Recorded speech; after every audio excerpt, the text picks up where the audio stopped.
العالمين والصلاة والسلام على سيد المرسلين خاتم النبيين شفيع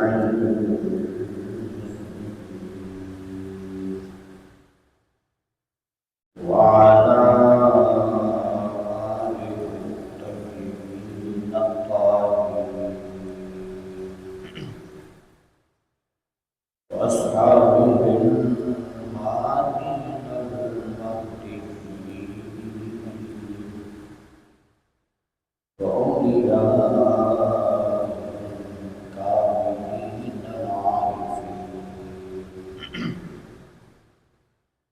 وعلمائه الراشدين المرشدين أما بعد فأعوذ بالله من الشيطان الرجيم بسم الله الرحمن الرحيم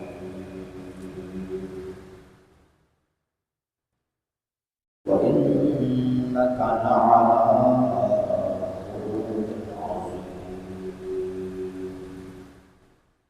آمنت بالله صدق الله مولانا العظيم وبلغنا رسوله النبي الكريم الأمين ونحن على ذلك لمن الشاهدين والشاكرين والحمد لله رب العالمين هو الحبيب الذي ترجى شفاعته بكل حرم من الأحوال المتحدين يا رب صل وسلم دائما أبدا على حبيبك خير الخلق كلهم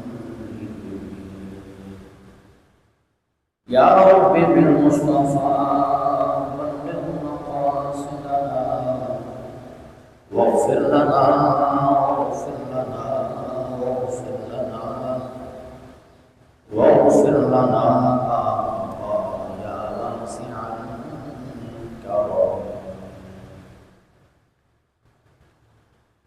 حمد والصلاة والسلام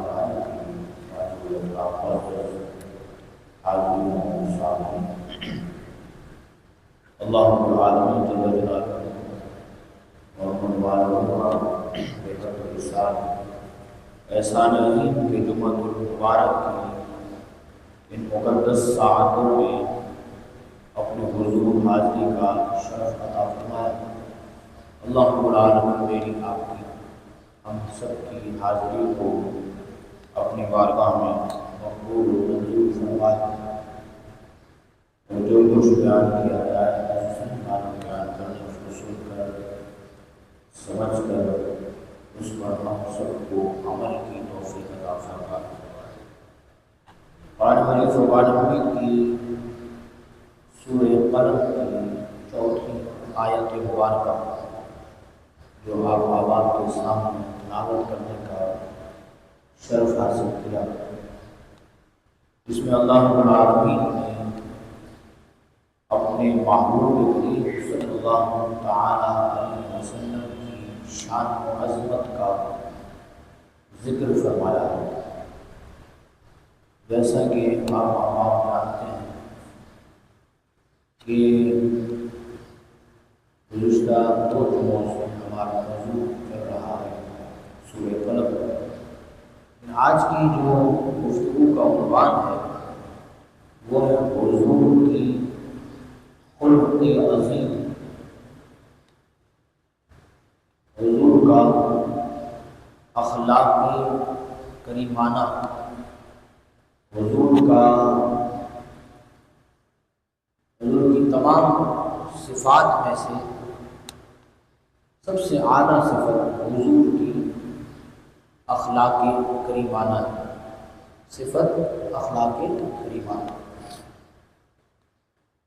اللہ رب العالمین نے قرآن کی فرقان حمید میں ارشاد فرمایا کہ اے محبوب وَإِنَّكَ لَعَلَىٰ خُلُقٍ عَظِيمٍ، اے محبوب ہم نے آپ کو عظیم اخلاق عطا فرمائے ہیں۔ سمجھنے والی بات یہ ہے کہ پہلے نبیوں کو بھی اللہ رب العالمین نے اخلاق سے نوازا، لیکن ان کے تمام انبیاء کو جو اخلاق ملے وہ کریمانہ تھا، لیکن اللہ کے محبوب سرور عالم صلی اللہ علیہ وسلم کو جو اخلاق عطا ہوئے وہ کریمانہ بھی ہیں اور وہ عظمت والے بھی ہیں، یعنی کہ وہ بڑے بھی ہیں۔ اور یوں سمجھ لیجئے کہ جتنے انبیاء کو جو کچھ بھی اللہ رب العالمین نے عطا فرمایا ہے وہ تمام اپنے محبوب کو عطا فرمایا، ان تمام کو ملا کر، اور پھر اس کے علاوہ اور عطا فرمایا۔ اور یوں سمجھ لیجئے کہ اللہ رب العالمین نے جب ذکر فرمایا علم کا، جب حضور کی اولاد کا، حضور کے کرم کا، حضور کی رحمت للعالمین کا، تو سب چیزوں میں اگر دیکھا جائے، لیکن جب اخلاق کو ذکر فرمایا تو فرمایا اخلاق عظیم عطا فرمایا۔ سب سے بڑے اخلاق کا مالک اللہ رب العالمین اپنے محبوب کو بنایا۔ کیا فرمایا؟ اے محبوب ہم نے آپ کو اخلاق عظیمہ پر فائز فرمایا ہے۔ اور ام المؤمنین حضرت عائشہ صدیقہ رضی اللہ تعالی عنہا، ہم سب کی ماں، آپ سے جب پوچھا گیا کہ حضور کے اخلاق کے بارے میں بتائیے، تو کریم آقا علیہ السلام کے اخلاق کے حوالے سے ام المؤمنین حضرت عائشہ صدیقہ رضی اللہ تعالی عنہا فرماتی ہیں کہ کان خلقہ القرآن، حضور کے اخلاق کی جہاں تک بات کرتے ہو تو اس سے مراد خلقہ القرآن، حضور کے اخلاق یوں ہیں جیسے کہ قرآن، جیسے کہ قرآن۔ تو فرمایا کہ اللہ رب العالمین نے وَإِنَّكَ لَعَلَىٰ خُلُقٍ عَظِيمٍ، اور اسی بات کو اعلیٰ حضرت عظیم البرکت امام اہل سنت نے اپنے انداز میں جب بیان فرمایا تو کیا فرمایا؟ فرمایا تیرے خلق کو حق نے عظیم کہا، فرمایا تیرے خلق کو حق نے عظیم کہا، تیری خلق کو حق نے جمیل کیا۔ اور کیا فرمایا؟ کوئی تجھ سا ہوا ہے نہ ہوگا شاہ، کوئی تجھ سا ہوا ہے نہ ہوگا شاہ، تیرے خالق حسن و ادا کی قسم۔ اللہ رب العالمین نے اپنے محبوب کو جو اخلاق عظیمہ عطا فرمائے ہیں اس کی مثال نہیں ملتی۔ فرمایا کہ حضور کی شان و عظمت کو بڑھانے کے لیے اللہ رب العالمین نے قرآن مجید فرقان حمید میں بیان فرمایا۔ اچھا اخلاق کس کو کہتے ہیں؟ سب سے پہلے تو یہ سمجھ لیجیے خلق اور خلق میں فرق ہے۔ خلق کا معنی ہے تخلیق ہوا ہوا، تخلیق کیا ہوا، یعنی کہ ہم کون ہیں؟ ہم خلق ہیں۔ ہم کون ہیں؟ خلق ہیں۔ ہمیں تخلیق کس نے کیا؟ خالق نے کیا۔ تو ہم وہ تخلیق یعنی مخلوق، ہم کون ہیں؟ مخلوق، جس کو تخلیق کیا جائے۔ کیا فرمایا؟ خلق اور خلق میں فرق ہے۔ اکثر لوگ اس چیز کو سمجھتے نہیں ہیں، خلق کو خلق کہہ دیتے ہیں اور خلق کو خلق کہہ دیتے ہیں۔ خلق اور خلق میں فرق یہ ہے کہ خلق وہ ہے جس کو تخلیق کیا جائے، مجسم، اور خلق وہ ہے جس مجسم کے اندر عادات اچھی آ جائے اس کو خلق کہا جاتا ہے۔ اور عادات میں پھر خلق کے اخلاق حسنہ بھی ہوتے ہیں اور اخلاق سیئہ بھی ہوتے ہیں، برے اخلاق ہوتے ہیں۔ تو اللہ رب العالمین اپنے محبوب کے بارے میں جب اخلاق کا ذکر فرمایا تو کیا فرمایا؟ اِنَّكَ لَعَلَىٰ خُلُقٍ عَظِيمٍ، اے محبوب ہم نے آپ کو اخلاق کی عظیمہ پر فائز فرمایا ہے۔ اچھا یوں بھی سمجھ لیجیے کہ اخلاق کس کو کہتے ہیں؟ فرمایا اخلاق ایک ایسا ملکہ ہے کہ جس کے ذریعے بندے کو نیکیاں کمانا آسان ہو جاتا ہے۔ اخلاق کے ذریعے بندے کو نیکیاں کمانا آسان ہو جاتا ہے، اور کیا فرمایا برائیوں سے بچنا بھی اس کے لیے آسان ہو جاتا ہے۔ اور اگر اس بات کو اور کھول کر بیان کروں تو پھر یوں سمجھ لیجئے کہ جب بندے کے پاس اخلاق آ جائے تو پھر اس کا دماغ ستھرا ہو جاتا ہے۔ اس کے اخلاق کا حسن کیا ہوتا ہے؟ پھر اس کا دماغ کیا ہوتا ہے؟ ستھرا ہو جاتا ہے۔ فرمایا اس کی آنکھ حیا والی ہو جاتی ہے، فرمایا اس کی زبان شکر گزار بن جاتی ہے، فرمایا اس کا دل شکر گزار بن جاتا ہے، اس کی زبان ذاکر ذکر کرنے والی بن جاتی ہے، اور فرمایا کہ اس کے دل سے بغض، کینہ، حسد اور جو یہ برائیاں ہیں جو اندر جنم لے رہی ہوتی ہیں، فرمایا وہ ساری کی ساری ختم ہو جاتی ہیں۔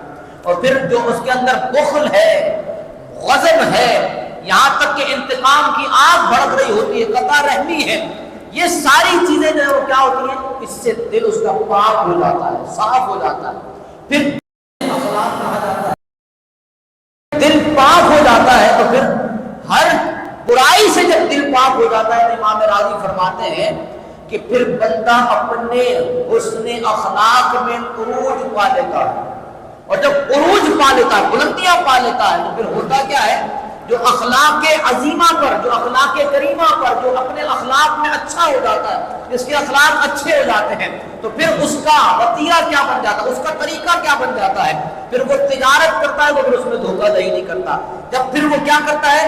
وہ اگر جو اس کے پاس اگر کوئی گاہک آ جاتا ہے تو پھر اس کے ساتھ ناپ تول میں کمی نہیں کرتا۔ اسی لیے اگر ملاوٹ کرتا ہے تو پھر اس میں وہ ملاوٹ کرنے میں پاک ہو جاتا ہے، اس سے پاک ہو جاتا ہے۔ یہاں تک امام راضی فرماتے ہیں کہ جھوٹ بولنے سے بھی وہ کیا کرتا ہے؟ بچ جاتا ہے۔ اور یہاں تک امام راضی فرماتے ہیں کہ رشتہ داروں سے بھی حسن سلوک کرنے لگ جاتا ہے، یہاں تک کہ رشتہ داروں کو رشتہ دار سسرالی رشتوں سے بھی حسن سلوک کرنے لگ جاتا ہے۔ اور پھر جب بندہ ان تمام چیزوں کو اپنا لیتا ہے تو پھر اسی کو حسن اخلاق کہا جاتا ہے۔ اسی کو کیا کہا جاتا ہے؟ حسن اخلاق کہا جاتا ہے۔ امام راضی علیہ رحمہ فرماتے ہیں کہ جب بندہ یوں بھی سوچے نا کہ صرف اپنے رشتہ داروں سے حسن سلوک کرے تو یوں نہ سوچے، بلکہ جو سسرالی رشتے ہیں ان سے بھی حسن سلوک کرے۔ اور یہ کب ہوتا ہے؟ فرمایا کہ جب بندے کی شادی کا رشتہ ازدواج میں بند جائے تو پھر اپنی زوجہ کو یہ کہے کہ میرے جو رشتہ دار ہیں وہ تیرے ہیں، اور جو تیرے ہیں وہ میرے، تو پھر لڑائی اور جھگڑا ختم ہو جائے۔ فرمایا پھر وہ بندہ اخلاق حسنہ پر فائز ہو جائے، اخلاق کریمہ پر فائز ہو جائے۔ فرمایا اس کو کہا جاتا ہے اخلاق حسنہ۔ تو میرے آقا کریم علیہ الصلوۃ والسلام کو اللہ رب العالمین نے اخلاق عطا فرمایا۔ ایک تو یہ مثال، دوسری مثال اللہ رب العالمین نے بیان فرمایا قرآن مجید فرقان حمید میں، کیا فرمایا؟ وَإِنَّكَ لَعَلَىٰ خُلُقٍ عَظِيمٍ۔ اب یہاں پر لَعَلَىٰ، جو یہ لَعَلَىٰ ذکر فرمایا نا، اس کی تفسیر میں مفسرین فرماتے ہیں اس سے مراد یوں سمجھ لیجیے کہ ایک ہے اخلاق اور دوسرا ہے عمل۔ ایک کیا ہے؟ اخلاق اور دوسرا عمل۔ یوں، اور اس کی اگر اور یوں مثال دوں، اگر حسن اخلاق کو اس انداز میں بیان کیا جائے کہ ایک اخلاق ہے اور دوسرا کیا ہے؟ بندے کا عمل ہے۔ فرمایا ایک ہے سواری اور دوسرا اس پر سوار ہونے والا۔ ایک کیا ہے؟ سواری، دوسرا اس پر سوار ہونے والا۔ میرے آقا کریم مفسرین فرماتے ہیں کہ اللہ رب العالمین نے اپنے محبوب کو جب اخلاق عظیمہ عطا فرمائے تو اب فرمایا کہ محبوب اخلاق عظیمہ کی سواری آپ ہے، اور اخلاق یعنی عمل آپ ہے، اور اخلاق کیا ہے؟ وہ آپ کی سواری ہے۔ اور اگر یہاں پر یوں سمجھا جائے کہ میرے آقا کریم علیہ الصلوۃ والسلام کو اللہ رب العالمین نے اگر سوار بنا دیا، اخلاق عظیمہ پر فائز فرما کر اللہ نے سوار بنا دیا، تو اب حضور سواری پر سوار ہے۔ کس سواری پر سوار ہے؟ یوں سمجھ لیجئے کہ اللہ رب العالمین نے اپنے محبوب کو اس سواری کی لگام عطا فرمائی، اور کیا فرمایا؟ اے محبوب آپ کے ہاتھ میں اس کی ڈور ہے، آپ کے ہاتھ میں اس کی لگام ہے، آپ اس سواری کے حاکم ہیں، آپ اس سواری کو جس چاہے رخ موڑ دیں سواری اسی جانب چلنا شروع ہو جائے گی۔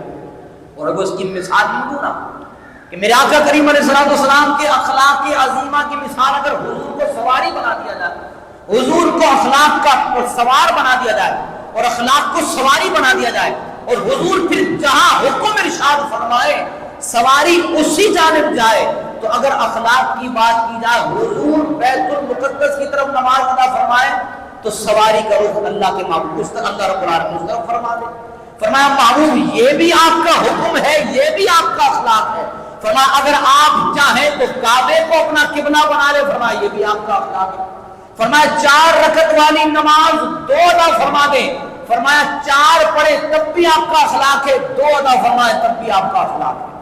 سمجھ آئی بات؟ پھر آگے کیا فرمایا؟ اور اتنا ہی نہیں، فرمایا محبوب آپ پانی کھڑے ہو کر پی لیں وہ بھی آپ کا اخلاق بن جائے گا، پانی بیٹھ کر پیے وہ بھی آپ کا اخلاق ہے۔ اور اتنا ہی نہیں، میرے آقا کریم علیہ السلام حجر اسود کو حضور بوسہ دے دے وہ بھی آپ کا اخلاق ہے، اور حضور بوسہ نہ دے استلام فرما دے اجر اتنا ہی مل رہا ہے محبوب، یہ بھی آپ کا اخلاق ہو جائے گا۔ بولے سبحان اللہ۔ سمجھ آئی بات؟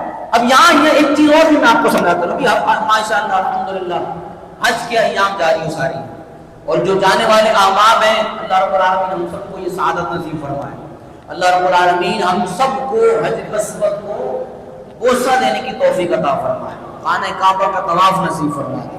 یہ مقبول ایام چل رہے ہیں، اب حاجیوں کی انشاءاللہ تعالی قافلے روانہ ہو رہے ہیں، تو یہ ایک عمل ہم نے دیکھا وہاں پہ کہ لوگ حجر اسود کو بوسہ دینے کے لیے کیا کر رہے ہوتے ہیں؟ ایک دوسرے کو دھکے دے رہے ہوتے ہیں، ایک دوسرے کو دھکے دے رہے ہوتے ہیں۔ یہاں اخلاقیات سے آری طرف آتے ہیں۔ آپ کس زمین پر کھڑے ہیں سب سے پہلے یہ سوچنا ہے، آپ کس مقام پر کھڑے ہیں؟ روئے زمین کی سب سے مقدس جگہ بیت اللہ، میرے آقا کریم علیہ السلام نے اس زمین کو اپنے قدم مبارک سے منور فرمایا، مقدس فرمایا۔ اس زمین پر کھڑے ہو کر لوگ کیا کر رہے ہوتے ہیں؟ حجر اسود کو بوسہ دینے کے لیے خیال نہیں کرتے کہ کوئی خاتون ہے، کوئی بزرگ ہے، آپ کو دھکے دیتے ہوئے وہاں آگے ہو حجر اسود کو بوسہ دینے کے لیے چلے جائیں گے۔ لیکن میں آپ کو ایک اور بات بتاتا چلوں، حجر اسود کو بوسہ دینا، حجر اسود کو چومنا، بوسہ دینا یا حجر اسود کو استلام کرنا، ثواب دونوں کا ایک ہی ہے، ثواب دونوں کا ایک ہی ہے۔ حجر اسود کو جس نے بوسہ دیا وہ بھی اتنا اجر پائے گا، حجر اسود کو جس نے استلام کیا وہ بھی اتنا ہی اجر پائے گا۔ تو بجائے یہ کہ وہاں اخلاقیات سے عاری تر ہو کر یہ حرکات کی جائیں اور حجر اسود کو بوسہ دینے کے لیے پھر خیال نہ کیا جائے، اس جگہ کے تقدس کو بھی پامال کیا جائے، لوگوں کی عزت کو بھی پامال کیا جائے، خواتین کھڑی ہیں ان کی عزت کا بھی خیال نہ کیا جائے، اور جا کر ہم حجر اسود کو کہ مجھے بوسہ مل جائے باقی سارے جائے، تو یہ سارے اخلاق سے عاری تر ہونے والی بات ہے۔ میرے آقا کریم علیہ السلام کی جب سواری کو اللہ رب العالمین نے اخلاقیات کی سواری بنایا تو پھر عمل کو اخلاقیات کی سواری بنایا، تو حضور نے جب بوسہ دیا تب بھی، لیکن حضور نے جب استلام فرمایا اللہ رب العالمین نے اس عمل کو بھی قیامت تک کے لیے ثواب بنا دیا۔ بولے سبحان اللہ۔ سمجھ آئی بات؟ اب کیا ہے، اگر کوئی استلام کرتا ہے تب بھی اتنا ہی اجر پائے گا۔ تو فرمایا محبوب آپ کے اخلاق عظیمہ کی مثال یوں ہے کہ آپ کو اللہ رب العالمین نے سوار بنایا ہے، اور جس سواری پر آپ سوار ہیں وہ اخلاقیات کی سواری ہے۔ اے محبوب جب چاہیں جیسے چاہیں اس سواری کی آپ رخ موڑ دیں، اللہ رب العالمین اس کو عبادت بھی بنا دے گا، اس پر اجر بھی عطا فرما دے گا۔ یہاں تک تو بات، دوسری بات اخلاق لعلی خلق عظیم۔ تیسری چیز، جب حضور اللہ رب العالمین نے محبوب کریم علیہ السلام کے لیے کیا فرمایا؟ وَإِنَّكَ لَعَلَىٰ خُلُقٍ عَظِيمٍ۔ اب یہاں میں نے چیز بیان کی کہ اللہ رب العالمین نے تمام انبیاء کو اخلاق عطا فرمائے، تمام انبیاء کو اللہ رب العالمین نے جب تمام انبیاء کو اخلاقیات عطا فرما دی، ان تمام انبیاء کے اخلاقیات کو ملا کر محبوب کریم علیہ السلام کو تمام اخلاق عطا فرما دی۔ اور اگر حضور کے اخلاق کی بات کی جائے تو پھر یوں کہہ دیا جائے گا کہ جب بات آئی کس کی؟ شکر کی، تو پھر نوح علیہ السلام کا شکر اپنے محبوب کو عطا فرما دیا۔ فرمایا صدق ابراہیم اپنے محبوب کو عطا فرما دیا، فرمایا خلعت ابراہیم اپنے محبوب کو عطا فرما دی، فرمایا صبر ایوب اپنے محبوب کو عطا فرما دیا، اور یہی اتنا ہی نہیں، فرمایا اخلاص سے موسیٰ عطا فرمایا، آج یہ داؤد عطا فرمائی، فرمایا عیسیٰ علیہ السلام کا زہد عطا فرمایا، سلیمان علیہ السلام کی حکومت اختیار اپنے محبوب کو عطا فرما دیا، یوسف علیہ السلام کی عفت و پاک دامنی عطا فرما دی، اور یہ سب کچھ جب اپنے محبوب کو عطا فرما دیا، سب کو فردن فردن عطا فرمایا، لیکن ان تمام اخلاقیات کو ملا کر، ان تمام کا مجموعہ بنا کر اپنے محبوب کو ساری چیزیں عطا فرما دی، اور پھر یہ سب چیزیں عطا فرمانے کے بعد کیا فرمایا؟ فرمایا انا اعطیناک الکوثر، اے محبوب ہم نے آپ کو کثرتوں کی بھی کثرت عطا فرما دی ہے۔ اب پتہ یہ چلا کہ محبوب کو جب اخلاق عطا فرمائے تو کیا فرمایا؟ وانک لعلی خلق عظیم، ہے محبوب آپ اخلاق عظیمہ پر فائز ہیں، ایسے اخلاق جو کسی کے پاس نہیں، محبوب اخلاق آپ کے پاس موجود ہے۔ تو میرے آقا کریم علیہ السلام کو رب العالمین نے اخلاق کریمہ، اخلاق عظیمہ عطا فرمایا ہے۔ یہاں میں ایک بات اور آپ کو بتاتا چلوں، میرے آقا کریم علیہ السلام نے کو اللہ رب العالمین نے اخلاق عظیمہ کی صفات سے متصف فرمایا۔ ام المؤمنین حضرت عائشہ صدیقہ رضی اللہ تعالیٰ عنہ بیان فرماتی ہیں کہ میرے آقا کریم علیہ السلام نے حضور کے اخلاق کی اگر بات کی جائے تو فرماتی ہیں آپ نے کسی کو تکلیف نہیں پہنچائی، حضور نے کسی کو تکلیف نہیں پہنچائی، یہاں تک کہ نہ کسی عورت کو مارا نہ کسی غلام کو مارا، اور یہاں تک فرمایا ہاں دو وجہوں پہ، دو موقعوں پر میرے آقا کریم علیہ السلام جلال فرماتے تھے، ورنہ حضور کو اللہ رب العالمین نے حسن خلق ایسا عطا فرمایا تھا کہ حضور کے چہرے پر تبسم ہی تبسم تھا۔ وعلیٰ حضرت عظیم البرکت امام علیہ السلام کیا فرماتے ہیں کہ اس تبسم کی عادت پہ لاکھوں سلام۔ پہلا مصرع اس کا کیا ہے؟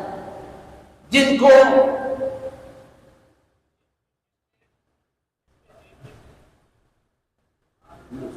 بولے سبحان اللہ، ابھی ذہن میں نہیں آ رہا، بارہ اس کا دوسرا مصرع کیا؟ جن کو اس تبسم کی عادت پہ لاکھوں سلام۔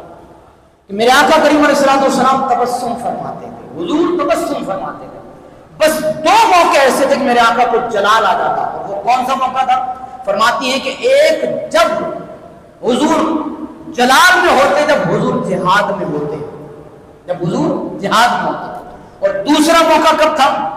جب کوئی شخص اللہ کے حدود کی نافرمانی کرتا، قیاس کر دیتا، تو میرے آقا کو غصہ آ جاتا، حضور جلال فرماتے تھے۔ فرمایا اس کے علاوہ حضور کو کبھی غصہ نہ آتا، حضور کبھی جلال کبھی غضبناک نہ ہوتے۔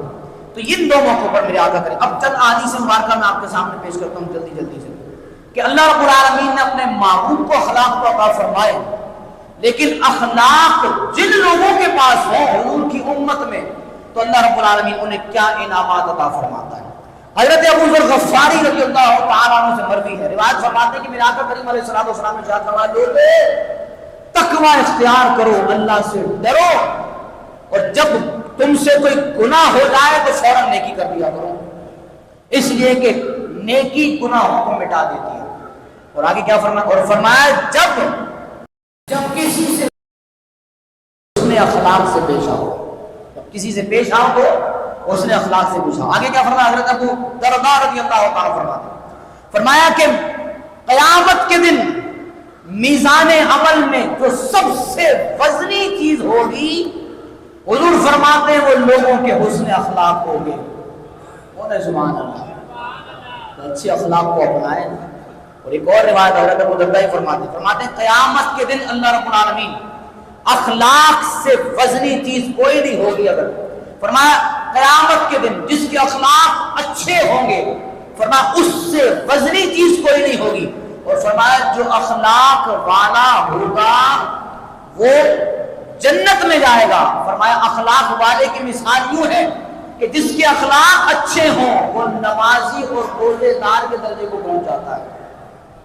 اخلاق اچھے ہوں بندہ نمازی کے درجے کو پہنچ جائے گا۔ فرمایا اخلاق اچھے ہوں، فرمایا روزے دار کے درجے کو پہنچ جائے گا۔ پھر نمازی کی بھی آپ کو فضیلت معلوم ہے اور روزے دار کی فضیلت معلوم ہے۔ کیا فرمایا؟ حضرت ابو ہریرہ رضی اللہ تعالیٰ عنہ بیان فرماتے ہیں، میرے آقا کریم علیہ السلام کی بارگاہ میں عرض کی یا رسول اللہ صلی اللہ علیہ وسلم جنت میں کون سے لوگ سب سے زیادہ جائیں گے؟ حضور سے جب پوچھا گیا نا حضور جنت میں کون لوگ سب سے زیادہ جائیں گے، تو میرے آقا نے فرمایا جن کے اخلاق سب سے زیادہ اچھے ہوں گے وہ لوگ جنت میں جا رہے ہوں گے۔ بولے نا یار سبحان اللہ۔ آگے کیا فرماتے ہیں؟ فرمایا اے لوگوں حسن اخلاق کو اپنا لو، فرمایا تقویٰ کو اپنا لو اور حسن اخلاق کو اپنا لو۔ اور اگلی بات ایک اور عرض کرتا چلو، میرے آقا کریم علیہ السلام کی بارگاہ میں یا رسول اللہ جہنم میں کون سے لوگ جائیں گے؟ جہنم میں کون سے لوگ جائیں گے؟ حضور نے فرمایا جو بد اخلاق لوگ ہوں گے وہ جہنم میں سب سے زیادہ جائیں گے۔ اب بد اخلاقی کی مثالیں دی جائیں تو یہاں پر وقت گزر جائے گا، لیکن مثالیں ختم نہیں ہوں گی۔ کسی سے ملنا ہو تو خندہ پیشانی کے ساتھ ملا جائے۔ آگے کیا فرمایا؟ میرے آقا فرماتے ہیں کہ دو چیزوں کی مجھے تم ضمانت دے دو میں تمہیں جنت کی ضمانت دے دیتا ہوں۔ اس کا مطلب یہ ہوا کہ میں تو مالک ہی کہوں گا کہ وہ مالک کے حبیب، یعنی محبوب و محب میں نہیں میرا تیرا، یعنی جو اللہ رب العالمین نے اپنے محبوب کو اختیارات عطا فرما دیے ہیں کہ حضور جب چاہیں جیسے چاہیں جسے چاہیں جنت عطا فرما دے، کیونکہ جنت کے تو مالک ہیں حضور۔ سمجھائی بات؟ حضور نے کیا فرمایا؟ مجھے دو چیزوں کی تم ضمانت دے دو میں تمہیں جنت کی ضمانت دے دوں۔ وہ دو چیزیں کیا ہے؟ فرمایا تم مجھے اپنے منہ کی ضمانت دے دو اور اپنی شرمگاہ کی ضمانت دے دو۔ فرمایا بروز محشر میں تم سے وعدہ کرتا ہوں کہ میں تمہیں جنت میں پہنچا دوں گا۔ اور یہاں منہ کی ضمانت سے مراد کیا ہے؟ فرمایا منہ سے ہذیان نہ بکے، گالم گلوچ نہ کرے، برے اخلاق نہ ہو، فرمایا حرام نہ کھائے، فرمایا تم مجھے منہ کی ضمانت دے دو، اور فرمایا شرمگاہ کی ضمانت دے دو، فرمایا غلط کاری سے شرمگاہ کو استعمال نہ کرو، فرمایا میں تمہیں جنت کی ضمانت دے دیتا ہوں۔ آگے کیا فرمایا؟ حضرت جابر رضی اللہ تعالیٰ عنہ فرماتے اب ایک چیز ہے، جب کوئی علاقے میں منسٹر آ جائے نا تو ہم کیا کرتے ہیں؟ ہماری کوشش ہوتی ہے کہ میں کسی طرح ہاتھ ملا لوں، کسی طرح قریب پہنچ جاؤں، کسی طرح سیلفی بنوا لوں، ایک یادگار فوٹو آ جائے میرے پاس، ہوتا ہے نا ایسا، اور پھر میں فوٹو دکھاتا ہوں سب کو۔ ایک فطرت سی بات ہے، کوئی بڑا شخص آ جائے، کوئی عالم دین آ جائے، وہاں جو پیچھے آخری صف میں بیٹھا ہوگا اس کی خواہش ہوگی کاش میں پہلی صف میں بیٹھا ہوتا، کاش مجھے ہاتھ مصافحہ کرنے کا، ہاتھ ملانے کا، معانقہ کرنے کا موقع مل جاتا۔ حسرت ہوتی ہے نا۔ اور بروز محشر حسرت کیا ہوگی؟ وہاں تو علماء ہوں گے، انبیاء ہوں گے، علماء ہوں گے، اولیاء ہوں گے، صلحاء ہوں گے، صحابہ ہوں گے، نیکوکار ہوں گے، لیکن خواہش صرف ایک ہوگی، اور وہ خواہش کیا ہوگی کہ مجھے حضور کا دیدار نصیب ہو جائے۔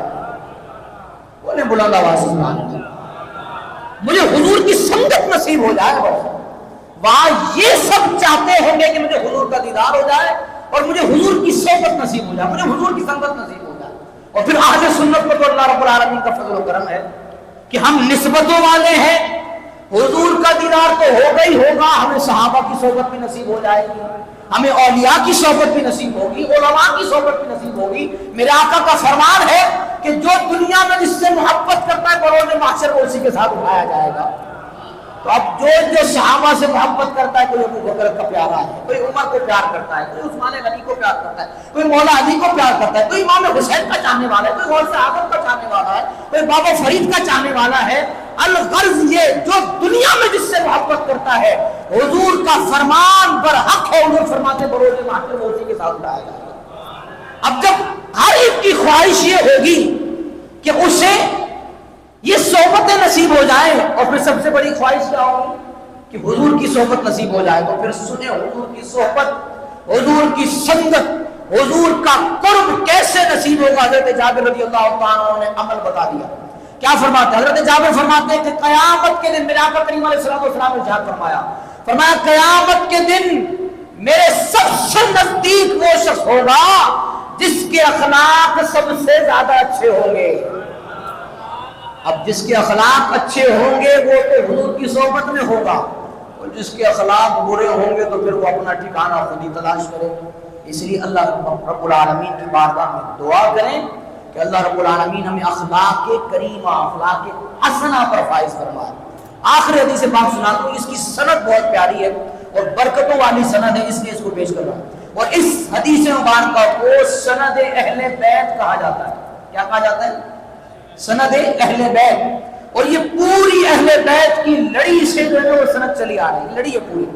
اس کو روایت کیا سب سے پہلے امام علی رضا نے، انہوں نے روایت کی اپنے والد حضرت امام موسیٰ کاظم سے، انہوں نے روایت کی حضرت امام جعفر صادق سے، انہوں نے روایت کی حضرت امام باقر سے، حضرت امام باقر نے روایت کی حضرت امام زین العابدین سے، انہوں نے روایت کی حضرت امام حسین سے، حضرت امام حسین نے روایت کی اپنے والد حضرت مولا کائنات مولا علی سے، اور حضرت مولا علی نے یہ حدیث سنی کس سے؟